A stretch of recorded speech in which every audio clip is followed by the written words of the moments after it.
and I'm sleeping because there was so much pepper in the noodles. Good morning.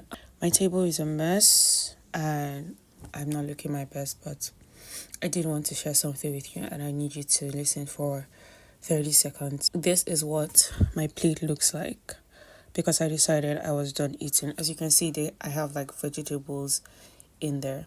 And this is so important to me and it's such a breakthrough moment for me because I would have guilt-tripped myself into finishing my food. I would have said, yeah, but the vegetables inside, so like finish your food so you can have the vegetables. But like, I'm full, I don't want any more. There is an argument for should you be wasting food, but truthfully, this is what came in the sachet of Indomie that I opened. I expected to be able to finish it.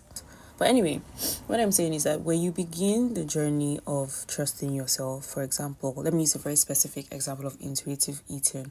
When I began the journey of intuitive eating, I'm talking 2-3 years ago, the first thing I saw in my life was a tendency to overeat. And that is very typical because I never experienced that kind of freedom before.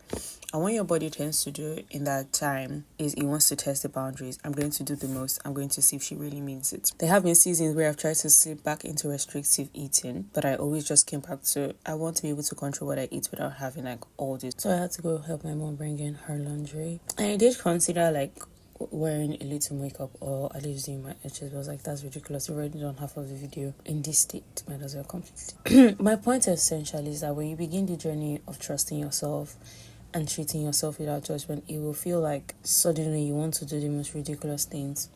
And depending on what those things are, don't harm yourself, don't harm anyone. But things like, for example, eating more candy than you usually would, or binge watching a show, or saying no without guilt, or saying no and then sitting with the guilt that comes from saying no. When you decide to trust yourself, all of these things are going to come up. It just might be more beneficial to experience not giving yourself any judgment, on experience not judging yourself for the judgment you give yourself, because this journey happens in layers. But I want to encourage you to stick with it, to stay with it, to continue in this journey, because here I am 2.5 to 3 years later. No, I'm still looking at the food I couldn't finish on my plate, but there's nothing in me that wants to force myself to eat it. And this has applied to so many other things in my life, like simple things like if I catch myself doom scrolling, I don't tell myself, you've already wasted 2 hours, go ahead and waste the whole day. If the motivation to do something suddenly kicks in with like 1 hour left to go, I don't tell myself 1 hour is not enough to do this project, might as well don't start, get 0/100.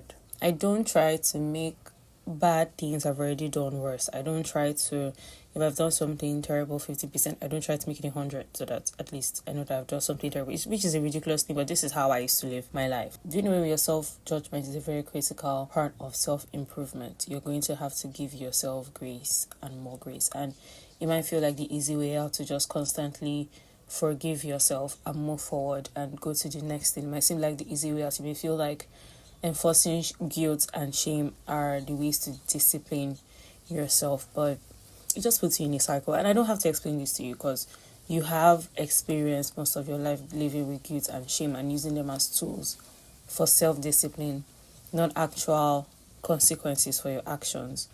And you don't like where you are. You don't like where you are. So why not try something new? Why not try trusting yourself and giving yourself grace and not setting these ridiculously high standards for yourself, forgiving yourself, letting past mistakes go, moving on to the next thing, just treating yourself the way you would treat a loved one, the way you will not constantly lord their mistakes over them. That is the biggest life hack ever. Just treat yourself like you would a friend that loves you, that you love. Like, just treat yourself that way. All of the kindness, all of the grace you would give them, I want you to pour that back into yourself. I promise you this is the best self-improvement, self-healing journey hack there is.